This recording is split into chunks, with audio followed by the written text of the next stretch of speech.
this? A letter for me. Welcome to another episode of Through the Mail Thursdays. This episode's going to be a little bit different as I'm going to open this package in front of you on camera, and hopefully it won't be blurry like that. Sorry about that. But this is a purchase that I made from a fellow collector.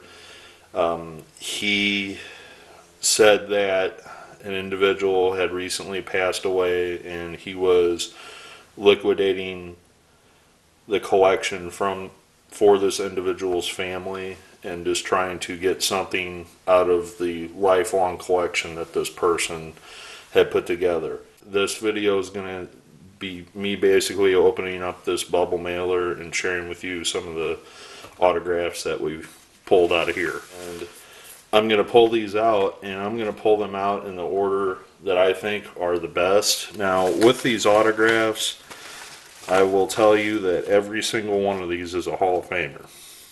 And the reason I bought these is because, with the exception of the first person I'm going to show you, these are Hall of Famers that are very difficult to get, or even if you have them one-on-one, from what I've heard and read, they may not even sign for you. So this individual gave me an overall price for all of these, and I snatched them up. So I will share with you at the end of the video how much I paid for the whole lot, and you guys can leave feedback at the bottom there to let me know if you think I got a good deal. So starting with the first one here, this is Hall of Famer and Donovan. Now, the person I bought these from told me that he got these in person from Miss Donovan. So I, believed him. I have no reason not to believe him. I've known this individual for many, many years.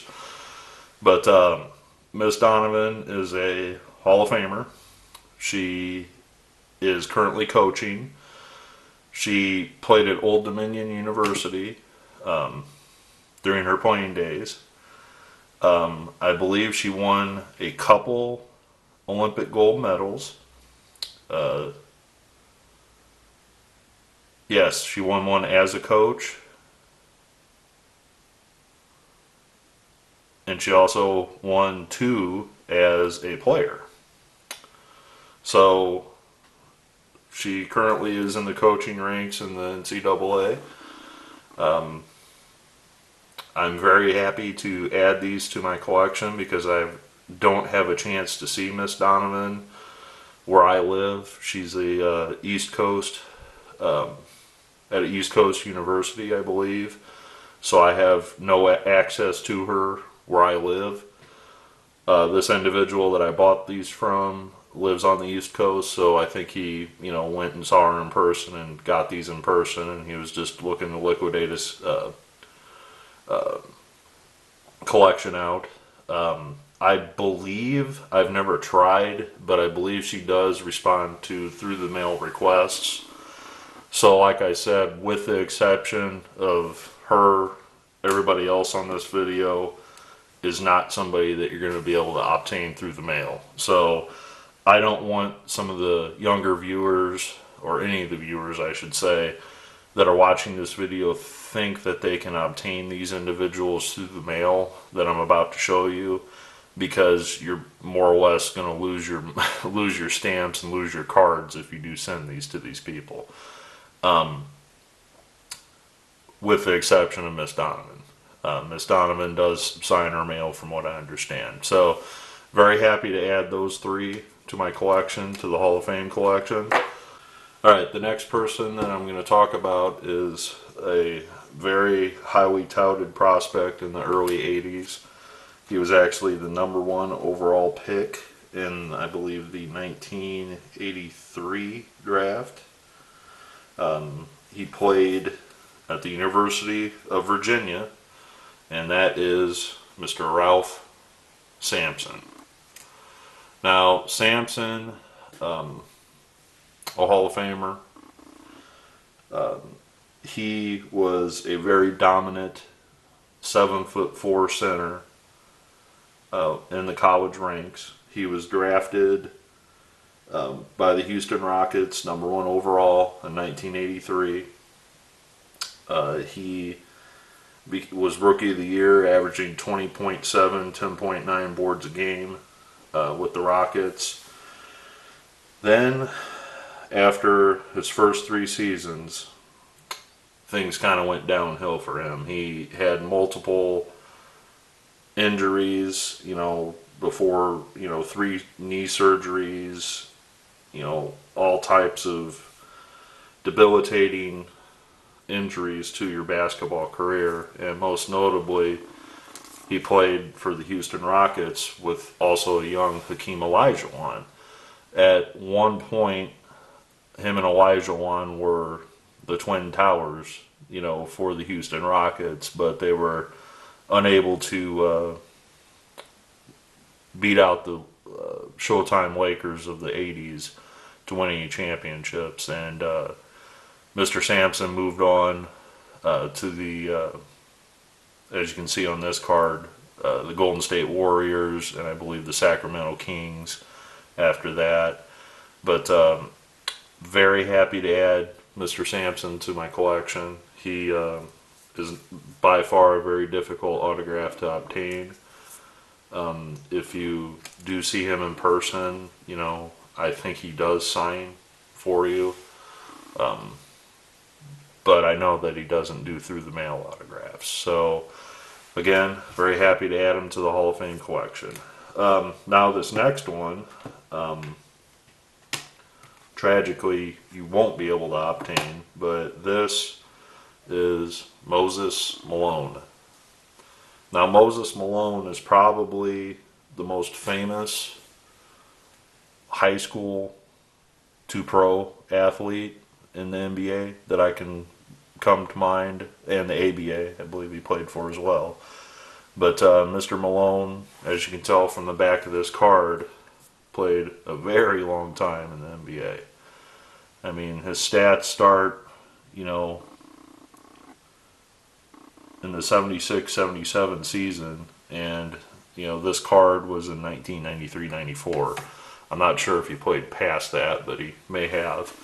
I think he did, actually. I think he played, yeah, because he's not listed as a Spur on this card, so I know he played at least one more season after this card was made.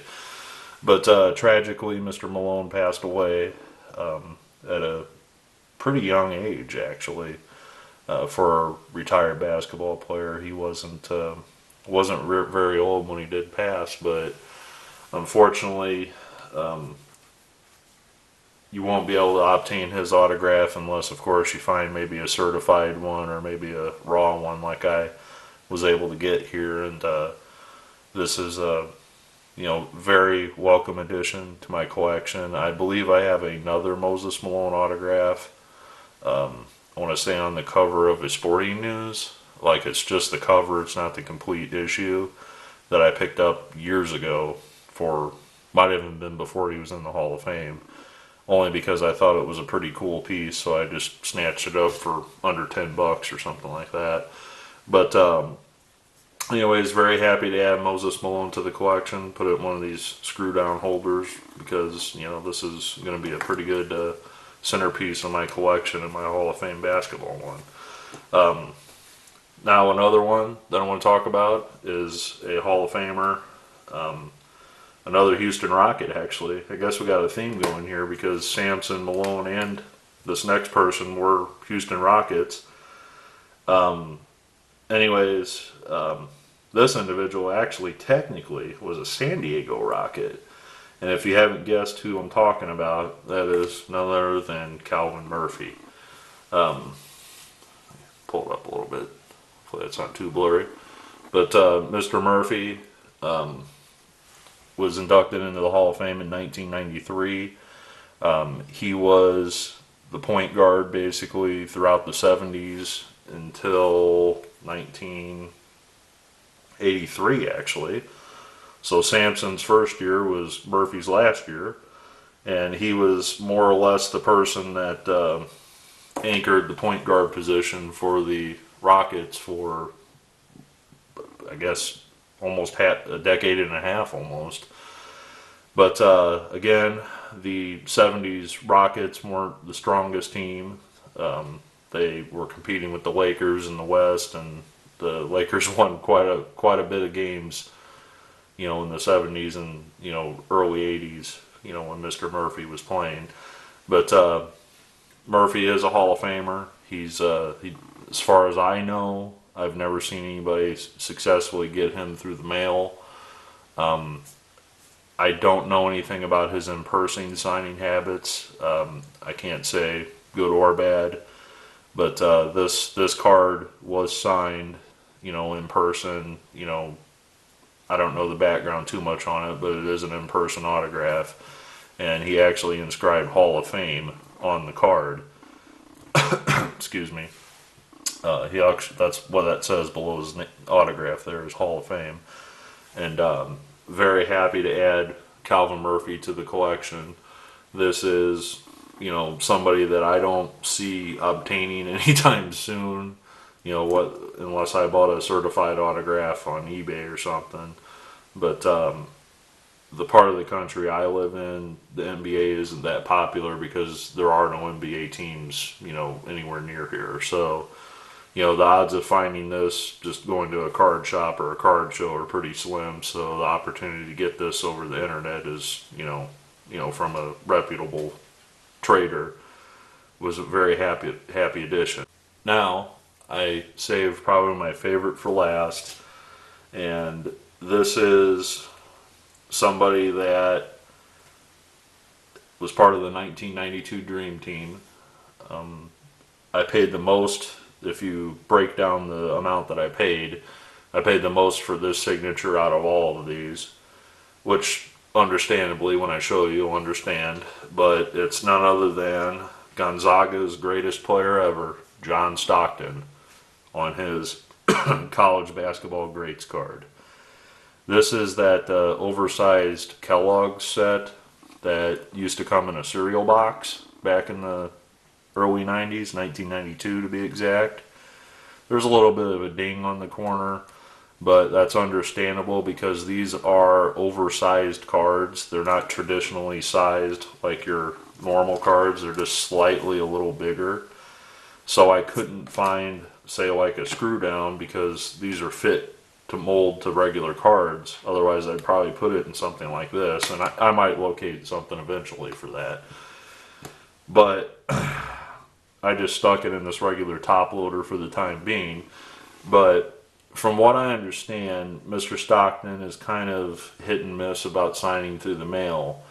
But the one thing that I have heard that, you know, I've never approached him nor plan on seeing him in the near future, but he does not like signing cards. He, you know, I'm sure that there's certified issues out there that he was, you know, paid to sign. But getting him at a signing one-on-one or whatever, he's not too cordial about signing cards. Now with that said, I have seen some people get him through the mail, and he's been sending back pre-signed postcards. I don't know if those are authentic or not. That would be up to PSA, JSA to decide that, not myself. I myself never tried Mr. Stockton through the mail. So if you have, please, you know, feel free to share your results in the comments below. But the story behind this card from the guy that I bought this from, again, this was somebody selling somebody's estate, basically, of their autographs. The story behind the authenticity of this autograph is that the individual that passed away was chauffeuring Mr. Stockton around for 3 days at an event. I don't know if it was a golf tournament or, you know, some event, but basically this person was the taxi driver, more or less, or the Uber driver for Mr. Stockton. Well, being an autograph collector, this person didn't want to, you know, rub Mr. Stockton the wrong way, you know, on day one. So finally, after the third day of taking care of Mr. Stockton, accommodating him, you know, taking him to the airport or whatever he was doing, he asked Mr. Stockton to sign this card for him. And Mr. Stockton obliged, only because he was, you know, more or less happy to sign for this individual because he took care of him. Now, it's a good story. I, of course, cannot verify that, but, you know, some individuals like Mr. Stockton who are, you know, in the Hall of Fame that are still recognizable to this day, you know, they may not enjoy interactions as much, but this proves that if you are a decent person and you respect their boundaries, that they most likely will oblige your request for an autograph. So, with that being said, I'm very happy to add John Stockton to my collection, especially on a card. And to wrap up this video, I'm going to try to lay them all out here. I have to rearrange the camera just a tad. To wrap this up, tell me what you think about these autographs. I know these aren't through the mail autographs, but I was very happy to make this purchase. The grand total that I paid for all of these autographs, and that was shipped to my door, was $25 delivered. Now, some of you might be like, well, you overpaid or you underpaid, whatever, but number one, to get these three, or these four I should say, on cards, you're going to spend a heck of a lot more than $25 trying to do so. Now, Ann Donovan, she might sign through the mail, but I don't know if she does multiples or not. But this individual shot me a price of $25 shipped with the Stockton included. I could not pass up or resist that deal.